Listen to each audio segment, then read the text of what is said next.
mo kí àfàwà alágúnmu. Alágúnmu. ọpẹ́ lọ́rọ̀ yín tọ́ sí kìí ṣe jó o. Alhamdulillahi. bẹ́ẹ̀ bá ní kẹ́ ẹ máa jó àbí kẹ́ ẹ máa yọ̀ ó lè yíwọ́. àmọ́ tẹ́ bá wo ẹ̀yin tẹ́ ẹjọ́ bẹ̀rẹ̀ tẹ́ wá wo tọ́lọ́hún sí fún yín yìí alhamdulillahi ni o. Alhamdulillahi. tó bá yẹ pé oògùn ni ẹ lè sògùn táwọn kan. Bẹ́ẹ̀ni. tó yẹ pé ọpọlọ ni ẹ lọ́pọlọ táwọn kan. Bẹ́ẹ̀ni. tó yẹ pé kẹ́ jókòó àdúrà ni ẹ lè jókòó àdúrà táwọn kan. Allah. iṣẹ́ àwọn tàná lẹ̀ ń jẹ yìí ọlọ́run jẹ́ inú orí tí yín náà ṣe. Amina. ọpẹ́ ẹlẹ́ẹ̀kejì tí mo bá yín dú ó ní wípé gbogbo ń tàn ṣe yìí lè ní ètò tóbi jù bẹ́ẹ̀ ń la Qur'an. Alhamdulillah. ẹ̀yin kéwu ẹ̀tọ́ ajá àwọn ọmọ yín ká Qur'an ni bẹ́ẹ̀ ṣe ra àlùbáríkà fún yín lánàá ẹ̀ tún rà fáwọn ọmọ yín tẹ́lómi ò ní kà kún tó ṣe pé tí ò wúlò ni yóò máa kà kún. mo bá yín dúpẹ́ lọ́dọ̀ ọlọ́run ọba tó kọ yín máa ṣe bẹ́ẹ̀ àpadà sí ibú àpadà sí ìgbọ́ ọlọ́run níjó bá yín. Amina. ẹlẹ́kẹta ọpẹ́ òní táwọn ìyàwó. Alhamdulillahi. bí yẹn bá ṣe anifásírì fún ìyàwó kò sí ní tó burú bẹ́ẹ̀ bàbá yára. ìdí ni pé bíbẹ tá a jọ ń bẹ lásán gan tí ò pa wá ṣé kò tó lọ́pẹ́.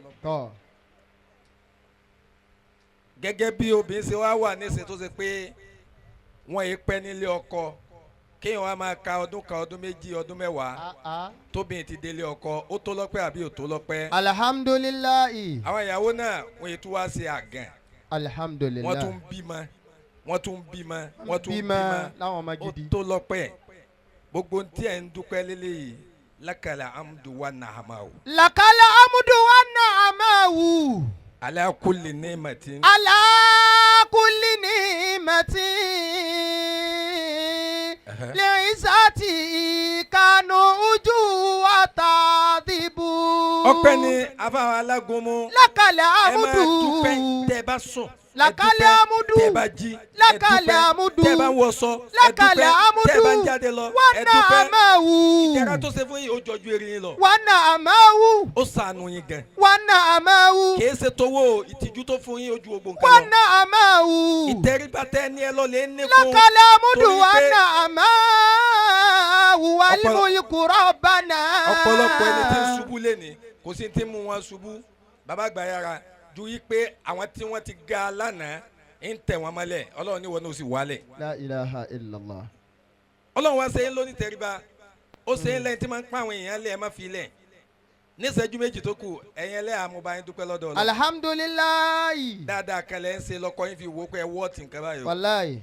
bàbá wa àgbà ìmáàmù wa ní kùntù wọ́n máa ń ní àtúrò ní máa ń bọ̀rọ̀ ẹ̀dá jẹ́. Allah. ẹ má tún rò pé ẹ ní ṣe dáadáa sọ́kọ yín mọ́ o La ilaha. ìjọ tẹ bá ti tún rò ọ̀rọ̀ yín ò ní dayọ̀ mọ́ o. La ilaha illallah. tọkọ yín fi lè appreciate yín tẹ bá wẹrẹ status yìí alágúnmu ojoojúmọ́ àwọn ìyàwó ni Àwọn ìyàwó ni. tẹ bá wo ojoojúmọ́ dáadáa Àwọn kẹlẹ ń ìyàwó ṣe o Bẹ́ẹ̀ni. ẹ fi lọ́kàn balẹ̀ ni o ẹ ń ṣàdúrà fún ni o ẹ ń dá dáadáa padà fún ni o Bẹ́ẹ̀ni. ẹ má sọ pé ẹ ṣe máa o fà sọ́ọ̀lẹ̀ àátù. Bismillahirrahmanirrahim. Fasolihatu. ẹ̀yin lẹ́hà ẹ dákun ẹ jẹ́ ìyàwó dáadáa Fasolihatu. ẹ jóbìn gidi Fasolihatu. gbogbo ẹ̀yin obìnrin tẹ̀ ń gbọ́ mi tẹ̀ ìṣẹ̀lẹ̀ àyìn náà ẹ jóbìn gidi Fasolihatu. ẹ jóbìn dáadáa Konitatu. tí ó máa tẹ̀lé tọkọ Konitatu. tọkọ yín bá tálágúnmu bá lóun fẹ́ ni ẹ tẹ̀lé Konitatu. ìtọ́ bá ní ẹ má débẹ̀ ẹ má débẹ̀ Konitatu. ẹ má jẹ́ ó sunkún látọ̀dọ̀ yín Konitatu. ẹ má jẹ́ alágúnmu ó sàárẹ̀ látọ̀dọ̀ yín Konitatu. ẹ má jẹ́ ìyàwó jẹ́ látọ̀dọ̀ yín. Hafizatu lilghaibi bima hafisallahu. ẹ jẹ́ ni tí ó máa sọ òhò ẹ̀ Bima hafisallahu. gẹ́gẹ́ bọ́lọ́hún ṣe sọ fún yín ẹ jẹ́ wọ́n máa ẹ ní proud lérí ọkọ yín pé látijọ́ tí mo ti dé ọ̀dọ̀ ọkọ mi bàbá wa imam ọlọ́run bá sàlékún dáadáa yín Amina. ẹ jẹ́ obìnrin Hafizatu lilghaibi bima hafisallahu. ẹ jẹ́ obìnrin tí ó sọ òhò rẹ̀ gẹ́gẹ́ bọ́lọ́hún ṣe bá yín sọ gbogbo ẹ̀yin obìnrin tẹ̀ ń wá yà yín ọ̀pọ̀lọpọ̀ wa náà la lérí ọkọ àmọ́ ìwọ ìlérí ibú tí ń bẹ lọ́wọ́ wa àfi dàbí ìpa àlérí ọkọ Láwọn obìnrin. agídí tó ń ṣe ní lọ́lẹ̀ filẹ̀ tí wọ́n náà bá fẹ́ jèrè báwọn ìyàwó yìí ṣe jèrè. Allahu akbar. kọ́kọ́rọ́ sọ̀rọ̀ kí wọ́n náà sọ lé ní lọ́lẹ̀ filẹ̀ tó bá fẹ́ jèrè. kó máa lo náíràìtì lọ́dọ̀ ọkọ rẹ kò sóbìn tó náíràìtì lọ́dọ̀ ọkọ rẹ àwọn alágúnmu yìí jáde ni wọn kò yẹ káwọn ẹlẹ́yà ó gbà fún wọn ọlọ́run ló mọ iye ibi tí wọ́n ń sùn táwọn ẹlẹ́yà ó mọ̀. Bẹ́ẹ̀ni. kí ló tó ń wá ibi tọkọ rẹ ń sùn kí. sáwọn alágúnmu wọ́n ń sun bòmí. kí ló tó ń wá kí ló wá dé tó wọn kí ìgbà fọ́kọ wọn ló sọ wọn dé lérí lẹ́ni. Masha Allah. tó àwọn ọkùnrin táwọn ayé àyín tá a jẹ́ àfa ṣé bá Alágúnmu ṣe ń tọ́jú ìyàwó yìí láti ń tọ́jú ìyàwó. La ilaha illallah baba Alágúnmu wọn ni ẹ jókòó. ẹ jókòó ọ̀pọ̀lọpọ̀ wa ìyàwó ò ṣe pé ìyàwó àfa. àwa ń wọṣọ tó mọ ìyàwó wọ́ ìkísà ẹ wọ ìkísà kalẹ̀ ni. La ilaha illallah. ogun mọ́tò gidi ò fi gbéyàwó rẹ̀ rí àmọ́ fi ń gbé àlè ó yẹ kó o mọ̀ pé ó padà ta ní jẹ́ ìpàtọ́ ọlọ́jẹ̀ ni. tọ́ ọ̀nà àdúgbò wa nù. Alágúnmu yìí ṣe ó jọ àfa tó ṣe fi hàn ní sàbí òjò. Alhamdulillah. àwọn ìyàwó tí mẹ́sẹ̀ dàbí tansi ìgboro ní sẹ́sẹ́ fi hàn. Azawju salihu ni'matun minallahi. gbogbo ẹni bá ti níyàwó gidi ìdẹ̀ra ni Ọlọ́run ti kẹ́ Alágúnmu sẹ́rígbà tí ìrìn àjò yóò bá dàrú láyé ìyàwó kí ìyàwó náà lè yóò ní. La ilaha illallah.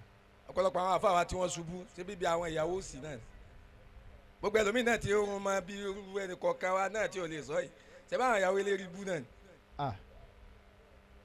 ẹ wàá rí inú àwọn obìnrin ń tì wá lójú ní Islam Alágúnmu wọn ò nígbà náà ọkọ táwọn kọkọ bíi 5 bíi 6 wọn là ṣètánì.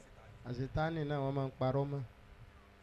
ìwọ tó so yìí kan lọ́dún yìí ó tún dọdún méjì ó tún so mi ó tún dọdún mẹ́ta ó tún so mi kò yẹ kó tì ọ lójú ni. wọ́n wá ní àṣetánì tí ó ní ọmọ jiyàn. kò ní ọmọ jiyàn. gbogbo ẹ̀yin single mother ẹ̀ lọ́ọ́ lè wọ ọkọ ní wọ́n lẹ́ là ń bu yín kí lẹ́ ṣe. kò sí.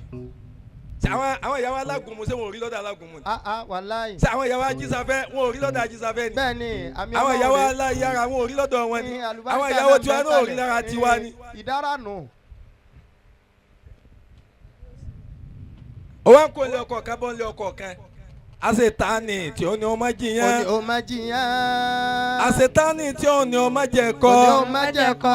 ó tún rí mọ́tò lọ́nà ó tún yà fún òṣèdúró kí mọ́tò ó pa ọ́ kó máa kí gbé pé ṣètánì ni.